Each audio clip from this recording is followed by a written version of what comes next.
දෙවියන් වහන්සේගේ නාමයෙන් ඔගොල්ලෝ හැමෝම ආදරෙන් පිළිගන්නවා. ඉතින් අලුත් අවුරුද්දක් අලුත් වචන දෙවියන් වහන්සේ අපිව ධෛර්යමත් කරන් අපේ වෙතට ගෙන එනවා. ඉතින් දෙවියන් වහන්සේට ස්තුතිවන්ත වෙනවා ඔබ සමග මේ වචනේ බෙදා ගන්න දුන්නු අවස්ථාව නිසා. ඉතින් අද ගොඩක් අපේ ජීවිතේ අපේ මූණ පාන දේවල් තුලින් අපි හැමෝම ටිකක් නිශ්චල වෙලා ඉන්නවා, නිශ්ශබ්ද වෙලා ඉන්නවා. මේ සිදුවෙන දේවල්, ඒ කියන්නේ ජීවිතේ සිදුවෙන අසුබ දේවල් නේ, ඒ කියන්නේ අවාසනාවන්ත දේවල්, මෙවැනි දේවල් වෙනකොට අපි ගොඩක් අය සමහරු කලකිරීමටපත් වෙලා ඉන්නවා, සමහරුන් පරාජිතව ඉන්නවා, සමහරු හිතනවා ගොඩක් දෙවියන් වහන්සේ තුල ඉන්න අයට ඇති වෙන දෙයක් තමයි දෙවියන් වහන්සේ අපිත් එක්ක ඉන්නවද? අපි මෙච්චර උදේ හවා දෙවියන් වහන්සේට විශ්වාසවන්ත වෙන්නවා. දෙවියන් වහන්සේ අපි සමග ඉන්නවද? ඇයි මෙවැනි දේවල් කියන එක අපිට හැඟෙනවා. ඉතින් එක දෙයක් මම ඔබට කියන්න කැමතියි. ඔබ දෙවියන් වහන්සේට යාඥා කරන කෙනෙක් නම් ඔබටත් මෙවැනි පරාජිත දේවල් ඔබගේ ජීවිතේ ඇති වෙන්න පුළුවන්, ඇවිත් තියෙන්න පුළුවන්. නමුත් අද කතා කරන්න යන්නේ දෙවියන් වහන්සේ අපි සමග ඉන්නවද කියන එක. ගොඩාක් අයගේ ප්‍රශ්නේ මේක තමයි. ලොකු ප්‍රශ්නයනකොට මේ ස්වභාවික විපත් තියෙනවා. මේ හැම දෙයක්ම එනකොට සමහර අය පුරුද්දක් තියෙනවා දෙවියන් වහන්සේට දොස් කියනවා. ඒ කියන්නේ දෙවියෝ ඉන්නවා නම් මේව දේවල් වෙයිද? දෙවි කෙනෙක්, දෙවියන් වහන්සේ. ඉතින් ගොඩක් අයගේ මෙවැනි චෝදනාවල් තියෙනවා. ඉතින් ඔබට තියෙන චෝදනාව මොකද්ද? ඔබ දෙවියන් වහන්සේව දන්න කෙනෙක් නම් ඔබගේ ජීවිතේ ඔබ යම්කිසි කාරණාවක් තුලින්, පරාජයක් තුලින්, ප්‍රශ්නයක් තුලින් ඔබ යන කෙනෙක් නම් ඔබගේ චෝදනාව මොකද්ද? ඒ කියන්නේ ඔබට කිසි දෙයක් හරි ගිහිල්ලා නැහැ, කිසි දෙයකට පිළිතුරු ලැබිලා නැහැ. එහෙමනම් ඔබගේ චෝදනාව මොකක් වෙන්න පුළුවන්ද? හිතන්න ඔබ දෙවියන් වහන්සේට චෝදනා කරන කෙනෙක් නම්, යාඥා කරලා හැම දෙයක්ම අතහැරලා තියෙන කෙනෙක් නම් අද මේ පණිවිඩය හොඳට අසන්න. අපේ වාතාවරණය නිසා දෙවියන් වහන්සේ අපිව අතහරින්නේ නැහැ. ඉතින් සමහර වාතාවරණයන් තියෙන ජීවිතේ ප්‍රීතිමත් වාතාවරණයක්. එතකොට අපි හැමෝම හිතනවා අම්මෝ දෙවියන් වහන්සේට අපි ස්තුතියි කියනවා, ප්‍රශංසා වේවා දෙවියන් වහන්සේ. අපිට අද මේ දේ ලැබුණේ දෙවියන් වහන්සේ නිසා, දෙවියන් වහන්සේ අපි එක්ක ඉන්න නිසායි කියන හැඟීම ඔබට එනවා. නමුත් පරාජයක් එනකොට ජීවිතේ දේවල් නැති වෙනකොට, දේවල් දුක්ඛිත දේවල් එනකොට හිතෙනවා දෙවියන් වහන්සේ අපි සමග ඉන්නවද කියලා. ඉතින් ඒක අපි ඒ සැකය අද දුරු කරගමු. දෙවියන් වහන්සේ ඔබට තෝරගත දවසේ ඉඳන් ඔබ සමග ඉන්නවා. දෙවියන් වහන්සේ ඔබව කැඳවපු දවසේ ඉඳන් ඔබව දෙවියන් වහන්සේ අත්හරින්නේ නැහැ. කොහොමද ඒක දන්නේ? කොහොමද ඒක තේරෙන්නේ? ඒ කියන්නේ ඔබ දෙවියන් වහන්සේ එක්ක සම්බන්ධකම් තියෙන හැම දවසකම ඔබ සමග දෙවියන් වහන්සේ ඉන්නවා. කොහොමද ඒක අපි ඔප්පු කරන්නේ? අපි බලන්න යනවා ගීතාවලිය පොතේ. ගීතාවලිය 145 අපි බලන්න යනවා මේ තුලින් දෙවියන් වහන්සේ මොනවද මේ පදයේ තුලින් කතා කරන්න යන්නේ කියන එක. අපි බලමු. දේව වචනය අපිට කොයි තරම් දුරට අපේ බලාපොරොත්තු හිටු කර දෙනවද? දේව වචනේ නිසා අපේ ජීවිතේ බොහෝ දේවල් නිසා අපි ධෛර්යමත් වෙනවා, ශක්තිමත් වෙනවා. ඉතින් අද අපි බලන්න යන්නේ උන්වහන්සේ අපේ ජීවිතේ කොයි තරම් දුරට අපි සමග ඉන්නවද කියන එක. 145 අපි බලන්න යන ගීතාවල 145 18 සිට 20 වෙනකම්. මෙතන කියනවා 18 වෙනි පදේ කියනවා ස්වාමින් වහන්සේ තමන්ට යාඥා කරන සියල්ලන්ට ලන්ව සිටින සේක. දැන් මෙතන දෙවියන් වහන්සේ දැන් ප්‍රශ්න එනකොට අධෛර්ය වෙනකොට අපි හිතනවා දෙවියන් වහන්සේ අපිව අතහැරලා කියලා. නමුත් මෙතන කියනවා දෙවියන් වහන්සේ තමන්ට යාඥා කරන සියල්ලන්ට ලංව සිටිනවා කියලා. එතකොට මෙතන පෙන්වන්නේ ඔබගේ වාතාවරණය කුමක් වුවත්, ප්‍රීතිමත් වුවත්, දුක්ඛිත වුවත්, පරාජිත වුවත්, කුමක් වුවත් ඔබගේ වාතාවරණය දෙවියන් වහන්සේ ඔබට ලංව සිටිනවා.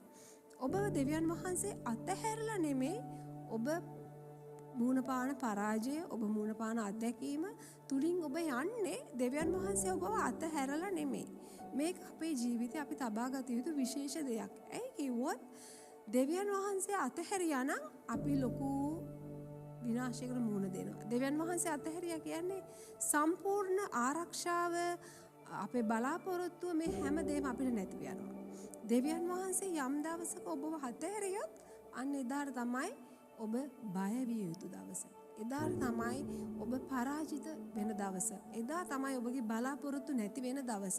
නමුත් දැන් මෙතන උන්වහන්සේ අපිට බලාපොරොත්තුවක් දීලා තියෙනවා.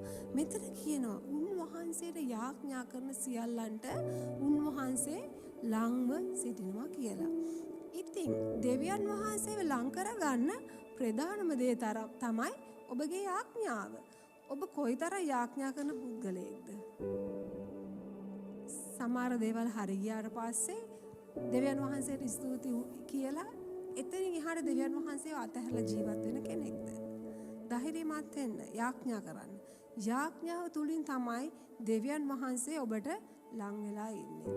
යාඥාව නිසා තමයි දෙවියන් වහන්සේ ඔබව අත් නොහැර ඉන්නේ. නමුත් වාතාවරණය වෙනස් වෙන්න පුළුවන්. ජීවිතේ අපි යනකොට විවිධ දේවල් තුලින් අපි යනවා. ඒක තමයි ජීවිතේ නේ. ජීවිතේ විවිධ දේවල්. එහෙම නැතුනොත් ජීවිතේ රසයක් නැහැ නේ. ජීවිතේ අරුතක් නැහැ. එක විදියට යනකොට කැමතිද? කැමතිද ඕගොල්ලෝ? කම්මැලි ජීවිතයක්. ඒ කියන්නේ බෝරින්. ඒ කියන්නේ එකම විදියයි.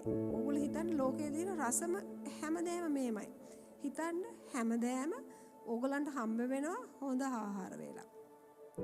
ඒක තමයි ලෝකේ ගණන්ම රසම ගුණම. හැබැයි කන්න ඕනේ හැමදේම. බෝරින්ද නැද්ද? එපා වෙනවද නැද්ද මේ ආහාරය? එපා වෙනවා. අගයක් නැහැ, රසයක් නැහැ. ඒක කොච්චර ගුණ වුණත් වැඩක් නැහැ. ඇයි හැමදේම එකම දේ කන්නේ. එක වගේ. ඒ වගේ තමයි අපේ ජීවිතේ. හැමදාම එක විදියට හිටියොත් ජීවිතේ ඕගලන්ට කලකිරීමකටපත් වෙනවා. ජීවිතේ අර්ථයක් නැතුව යනවා. ඒ නිසා තමයි ජීවිතේ විවිධ කාලයන් තුලින් විවිධ දේවල් වලට අපි මුහුණ දෙන්නේ. එතකොට මේ මුහුණ දෙන අවස්ථාව වෙනස් වුණාට දෙවියන් වහන්සේ අපේ ජීවිතේ ක්‍රියා කරන අවස්ථාව වෙනස් වෙන්න යන්නේ නැහැ. උන්වහන්සේ ඔබ අඬනකොට ඔබ ළඟ ඉන්නවා. ප්‍රශ්නෙට මුහුණ දෙනකොට ඔබ ළඟ ඉන්නවා. ජයග්‍රහණය කරනකොට ඔබ ළඟ ඉන්නවා. ඉතින් අපගේ වාතාවරණය, ඔබගේ වාතාවරණය, මගේ වාතාවරණය වෙනස් වෙන්න පුළුවන්. අපි අඬන්න පුළුවන් අයියෝ අපි පරාජිතයි, අපිට රෝග, අපිට ප්‍රශ්න, ස්වාමීන් ඔබ කොහෙද? කොහෙද ඔබ වහන්සේ ඉන්නේ? අපිට අඬන්න පුළුවන්. අපි හිතන අනේ මාව දෙවියන් වහන්සේ අතහැරලා ගිහිල්ලා. කෝ දෙවියන් වහන්සේ නැද්ද? ඇයි මේ ප්‍රශ්නෙට මෙච්චර මම මුහුණ දෙන්නේ? ඇයි මෙච්චර මාව පරාජය කරන්නේ?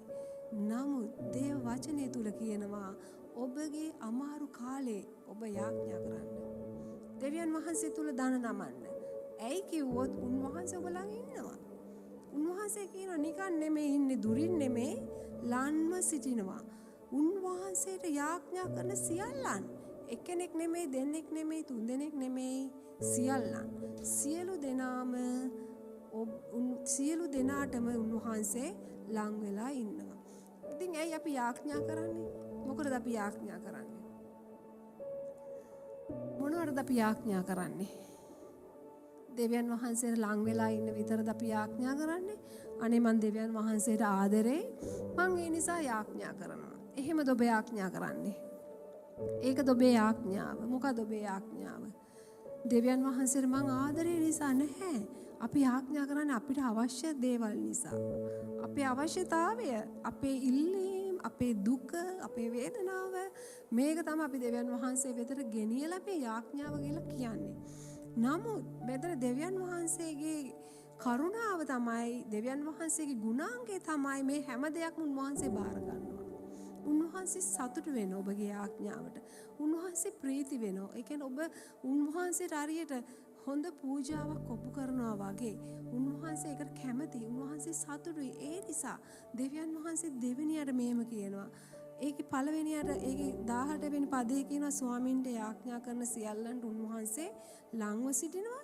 19 පදේ කියනවා දෙවියන් වහන්සේ කෙරෙහි බය උන්වහන්සේ තමන් කෙරේ බය ඇත්තන්ගේ ආශාව ඉෂ්ට කරන සේක. දේව බය ජීවිතේ නිකන් අපි යාඥා කරලා කාලය ගත කරන්නේ නැතුව දෙවියන් වහන්සේට බයයි. ඒ කියන්නේ බය කියන්නේ ආදරණීය බයක්, ගෞරවණීය බයක්.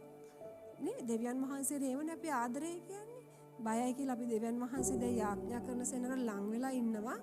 අම්මෝ දෙවියන් වහන්සේ මට ලං වෙලා ඉන්නවා කියලා යාඥා නොකර ඉන්න එක නෙමෙයි. මෙතන කියන්නේ යාඥා කරන්නේ උන්වහන්සේට බයයි, උන්වහන්සේට ආදරේ. මේක තමයි අපි යාඥා කරන්නේ. ඉතින් දැන් මෙතන කියනවා මම යාඥා කරන්නේ මගේ බලාපොරොත්තු, මගේ අවශ්‍ය දේවල් උන්වහන්සේ වෙතට ගෙන එන්නයි. මගේ ආශාව ඉෂ්ට කරගන්නයි නේ. මං ඉස්සෙල්ලා කිව්වා වගේ අනේ දෙවියන් වහන්සේව මට ඕනේ කියලා නෙමෙයි මම යාඥා කරන්නේ. මගේ ඉල්ලීම ඉටු කරගන්න ඕනේ. ඉතින් උන්වහන්සේට එතකොට මගේ යාඥාවත් එක්ක මම දේව බය ඔප්පු කරන්න ඕනේ. ආදරේ උන්වහන්සේට. මෙතන කියනවා උන්වහන්සේට බය වෙලා ඉන්න අයගේ මොනවාද ඉටු වෙන්නේ? මොනවාද ඉටු කරන්නේ? ආශාව. අපේ හිතවල බොහෝ ආශාවල් තියෙනවානේ. හැමෝටම තියෙන ආශාවල්. ආශාවල් නැති කවුරුත් මේ ලෝකේ නැහැ. හැමදාම ජීවිතේ ආශාවල් තියෙනවා. හැමදාම ජීවිතේ ආශාවල් අලුත් වෙනවා, වැඩි වෙනවා නේ. එකකින් ඉවර වෙන්නේ නැහැ. දැන් අද එක බලාපොරොත්තුවක් ඉටු වුණාට පස්සේ ඒක ඉවරද ජීවිත කාලෙටම නැහැ. දවසින් දවස මිය යනකන් ජීවිතේ බලාපොරොත්තු තියෙනවා, අවශ්‍යතාවයන් තියෙනවා, ආශාව තියෙනවා. සමහරවන්ට අවශ්‍යතාවයට වඩා ආශාවලුත් තියෙනවා. ඉතින් දෙවියන් වහන්සේ උන්වහන්සේ කියන ඔබගේ සිතේ ආශාව, ඒ කියන්නේ ඔබගේ අවශ්‍යතාවය, ඔබට ඌමනාම දේ, ඔබ හරි ආශාවෙන් ඉන්න දෙයක් ලබා ගන්න. ඒ කියන්නේ ඒක ඔබගේ අවශ්‍යම දේ වෙන්න පුළුවන්. ඒ දේ උන්වහන්සේ ඉටු කරනවලු උන්වහන්සේ කෙරේ ඔබ තුල තියෙන බය කරන කොටගෙන. ඔබ කොයිතරම් ගෞරවයක් දෙවියන් වහන්සේට දෙනවද? ඒ ගෞරවයේ තරමට ඔබගේ ඒ ආශාවේ අවශ්‍ය වූ ආශාව උන්වහන්සේ ඉටු කරනවා කියලා මෙතන කියනවා. ඉතින් ඔබ දෙවියන් වහන්සේට පළවෙනි දේ තමයි දෙවියන් වහන්සේ ඔබ ළඟ හිටියොත් තමයි ඔබගේ හදවතේ ආශාව උන්වහන්සේ දකින්නේ. මොරගගා කරන යාඥාව දකින්නේ ඒ ඔබ ලං වෙලා යාඥා කරොත්. දෙවියන් වහන්සේ ළඟ හිටියොත් නේ මෙතන පෙන්නනවා දෙවියන් වහන්සේට යාඥා කරන සියල්ලන්ට උන්වහන්සේ ලං වෙලා ඉන්නවා. ඒ වගේම උන්වහන්සේට බය සෙනගගේ ආශාව උන්වහන්සේ ඉටු කරනවායි කියලා. දැන් මෙතන ඊළඟට අපිට මේ බලාපොරොත්තු ඉටු වෙනවා කියන සහතිකය උන්වහන්සේ දීලා තියෙනවා. ඊළඟට උන්වහන්සේ මෙතන කියනවා තව දෙයක්. බලන්න දෙවියන් වහන්සේ මේ පදේ කියනකොට මට හිතුණා දෙවියන් වහන්සේ හරියට මේමයි. පොඩි ළමෙක් කියන්නේ කිසිම හදවතේ කිසිම නපුරක් නැතුව කියන්නේ පොඩි අය බලාපොරොත්තු වෙනානේ අපි යමක් දෙයි කියලා. හරි ආසාවෙන් හරි කැමැත්තෙන් ඉන්නවා. ඒ වගේ නිකන් දෙවියන් වහන්සේ අපි ඉදිරියේ සමහර වෙලාවට කොයිතරම් මෘදුද, කොයිතරම් උන්වහන්සේ කියන්නේ යටහද උන්වහන්සේ කොයිතරම් නිකන් කොයිතරම් සෞම්‍යද කියන එක මෙතන පෙන්වන උන්වහන්සේ කියන මෙතන 20 වෙනි පදේ කියනවා ස්වාමින් වහන්සේ තමන්ට ප්‍රේම කරන සියල්ලන් ආරක්ෂා කරන සේක. මෙතන බලන්න දෙවියන් වහන්සේ බලාපොරොත්තු වෙනවා ඔබ උන්වහන්සේට ප්‍රේම කරයි කියලා, ආදරය කරයි කියලා. ඒ ආදරෙත් එක්ක එක කොන්දේසියක් තියෙනවා. මොකද්ද? උන්වහන්සේට ප්‍රේම කරන සියල්ලන්ව උන්වහන්සේ ආරක්ෂා කරනවා. මොකෙන්ද ආරක්ෂා කරන්නේ? අපි දන්නේ. විපතෙන් වෙන්න පුළුවන්, පාපයෙන් වෙන්න පුළුවන්, රෝගයෙන් වෙන්න පුළුවන්. මොකක් හෝ දෙයකින් අපිට වෙන්න තියෙන අයහපත් දෙයක් මොකක් හෝ වේවා. අපි හිතන්නේ අදිසි හනතුරක් විතරයි නෑ. සමහර දේවල් තියෙනවා. නපුරු දේවල් ජීවිතේ මූණ පාන දේවල් තියෙනවා. ඒවා මූණ පානකොට අපිට අනතුරක් වෙන්නේ නැහැ. නේ? පරීක්ෂණය, ඒ කියන්නේ පරීක්ෂාවල් ජීවිතේ එනකොට අනතුරු වෙනකොට දේවල් වෙනකොට එතන අපි විනාශ වෙන්න යන්නේ නැහැ. උන්වහන්සේ එතන අපව ආරක්ෂා කරනවා. මෙතන කියන උන්වහන්සේට ප්‍රේම කරන සියල්ලන්ට උන්වහන්සේ ආරක්ෂා කරනවා කියලා. දැන් කරුණු තුනක් අපි බැලුවා. එකක් ලංව ඉන්නවා. එකක් අපි බලාපොරොත්තු ඉටු කරනවා. ඊළඟට උන්වහන්සේ අපව ආරක්ෂා කරනවා. මේ කරුණු තුන ඔබගේ ජීවිතයට වැදගත්ද නැද්ද? මේ කරුණු තුන ඔබට අවශ්‍යද නැද්ද? මේ ලෝකේ ඉන්නකම් අපිට අවශ්‍යයි. මට අවශ්‍යයි. ඒ නිසා හැමදාම මම යාඥා කරනවා. හැමදාම මම දෙවියන් වහන්සේට ප්‍රේම කරනවා. හැමදාම දෙවියන් වහන්සේට දේව බයෙන් ජීවිතයක් ගත කරනවා. ඒ වගේ ඔබටත් එහෙමයි, ඔබත් එහෙමයි. ඒ නිසා මෙතන අපි මේවා අල්ලගමු. උන්වහන්සේ අපිට කියලා තියෙනවා ස්වාමීන් වහන්සේ අපිට පොරොන්දු වෙලා තියෙනවා අපි යාඥා කරන කල ඔබ වහන්සේ අපිට ලං වෙලා ඉන්නවා කියලා. මේවා අල්ලගමු. ඒ වගේම ඔබ වහන්සේ පොරොන්දු වෙලා තියෙනවා අපේ බලාපොරොත්තු ඉටු කරන්න. මේවා අපි අල්ලගමු. ඊට පස්සේ කියන උන්වහන්සේට අපි ආදරය කරනවා කියන අපෙන් දෙයක්. අපි දිය යුතු දෙයක්.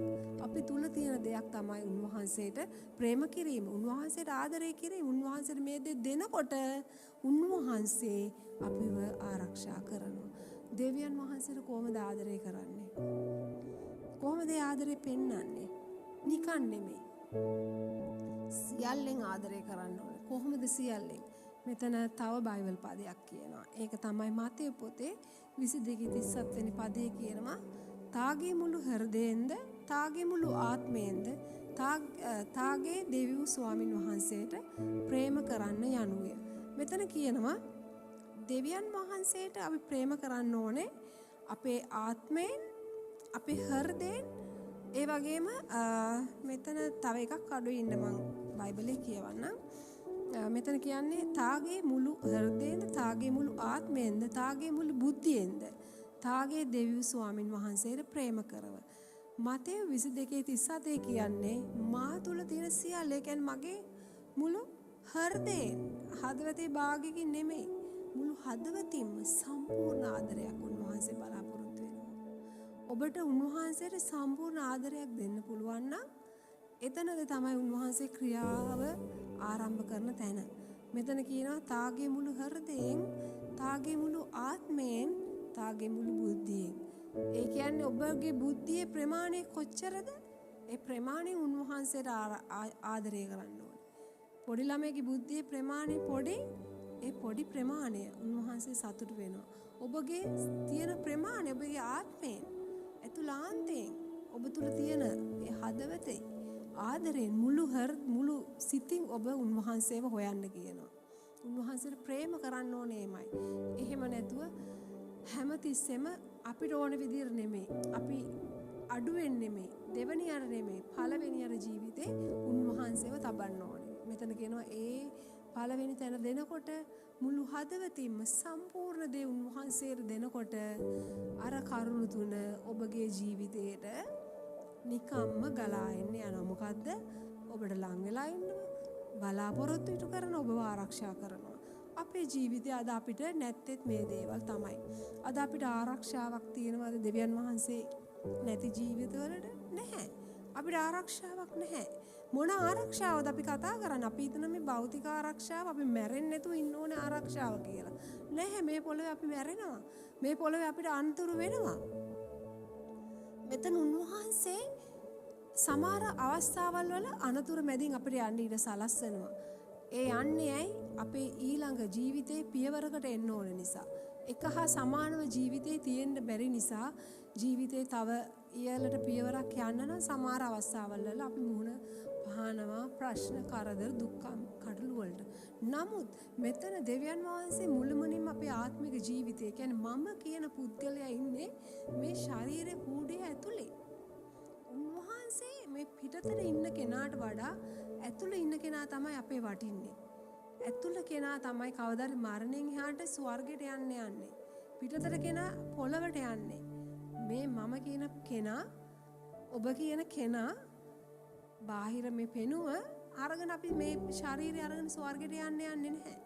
මේක తాවකාලිකයි. මේක පොළවට දාලා නමුත් අපි ගමනක් යනවා මරණයෙන් එහාට. කොයිද? සදාකාලය. සදාකාලේ කොහෙද තියෙන්නේ? අපි දන්නේ නැහැ. නමුත් දෙවියන් වහන්සේ කියනවා උන්වහන්සේ ළඟ සදාකල් ජීවනය තියෙනවා. ක්‍රිස්තුස් වහන්සේ කියන්නේ මාර්ගයේ, සත්‍ය, ජීවනයේ මමයි. මා හැර කිසි කෙනෙකුට යන්න බෑ ස්වර්ගයට. පියාණන් වහන්සේ වෙතට යන්න බෑ. මරණයෙන් යාට ස්වර්ගයට යන්න බෑ. ඒ නිසා මේ ලෝකේ ඔබ ක්‍රිස්තුස් වහන්සේ ඔබගේ දෙවියන් වහන්සේ ඔබගේ පුද්ගලික ගැලවුම්කාරයා ලෙස පිළිගත් දවසේ ඉඳන් ඔබගේ ජීවිතේ උන්වහන්සේ ඔබ සමග ඉන්නවා. එතකොට ඔබට ලං වෙලා ඉන්න නම් ඔබ යාඥා කළ යුතුයි. උන්වහන්සේව සොයන්න ඕනේ. යාඥා කරන්න ඕනේ. උන්වහන්සේට ලං වෙලා ඉන්නවා උන්වහන්සේ ඔබට ඒ වගේම උන්වහන්සේට ප්‍රේම කරන්න ඕනේ. උන්වහන්සේට බය ඇති ජීවිතයක් ඔබ ගත කරන්න ඕනේ. ඉතින් මේ කරුණු තුන මතක තියාගන්න. යාඥා කරන්න ජීවිතේ. දවස ඔබටත් අපි හැමෝටම පැය 24යි තියෙන්නේ. පැය 24 තුල ඔබ දෙවියන් වහන්සේට කොච්චර වෙලාවක් දෙනවද? හිතන්න ඔබ පැය භාගයක් දුන්නා නම් පැය 23 මාරක්ම ඔබගේ දේවල් කරගන්නවා. වැඩි කාලයක් දෙන්න ඔබගේ දේවල් වලට. දෙවියන් වහන්සේ තරහා වෙන්නේ නැහැ ඒකට. නමුත් ඔබ පුළුවන් වේලාවක් වෙන් කරගෙන උන්වහන්සේට යාඥා කරන්න. එවිට උන්වහන්සේ ඔබ සමගින්නවා. ඒ වගේම කොහේ ගියත් යාඥා කාලයෙන් පස්සේ කොහේ ගියත් හරි අමතක කරන්න එපා. දෙවියන් වහන්සේ ඔබ ළඟ ඉන්නවා. ඒ නිසා උන්වහන්සේට බය ගෞරවනීය ජීවිතයක් ගත කරන්න. ඒ වගේම මතක තියාගන්න උන්වහන්සේට ආදරය කරන්න. ප්‍රේම කරන්න කොහොමද? මුළු ආත්මයෙන්, මුළු බුද්ධියෙන්, මුළු හදවතින් නේ මේ බයිබල් පද කියන්නේ තාගේ මුළු හෘදයෙන්, මුළු ආත්මයෙන්, මුළු බුද්ධියෙන් මේ තුනෙම උන්වහන්සේට ප්‍රේම කරන්න. උන්වහන්සේට ආදරය කරන්න. උන්වහන්සේ ඔබට ආදරය කරයි. ඒ ආදරය තුල බලන්න කොයිතරම් ඔබට ජීවිතේ වටිනාකමක් උන්වහන්සේ දීලා තියෙනවද කියලා. ඒ ආදරය තුල තමයි ඔබගේ ජීවිතේ තීරණය වෙන්නේ. ඔබගේ ජීවිතේ ඉස්සරහට යන්නේ, ඔබගේ ජීවිතේ ජීවත් කරවන්නේ උන්වහන්සේගේ ප්‍රේමය මත. එහෙමනම් මම විශ්වාස කරනවා ඔබ මේ වචනේ තුලින් ඔබට යම්කිසි පණිවිඩයක් දෙවියන් වහන්සේ කතා කරා, යම්කිසි සීමාවක් ඔබගේ ජීවිතේ දෙවියන් වහන්සේ ලං වෙන්න තව පියවරක් ඔබට දෙවියන් වහන්සේ මඟ පෙන්වුවා කියලා මම විශ්වාස කරනවා. එහෙමනම් මතක තියාගන්න උන්වහන්සේට යාඥා කරන්න. උන්වහන්සේට යාඥා කරන සියල්ලන්ට උන්වහන්සේ ලංව සිටිනවා. ඉතින් මේ බලවන්ත වූ දෙවියන් වහන්සේව මේ බලවන්ත වූ දෙවියන් වහන්සේ ඔබ ළඟ තියාගන්න නම් ඔබ කළ යුතු එකම දේ තමයි උන්වහන්සේට යාඥා කිරීම. එහෙමනම් ඔබට සුබ දවසක්. ජේසුස්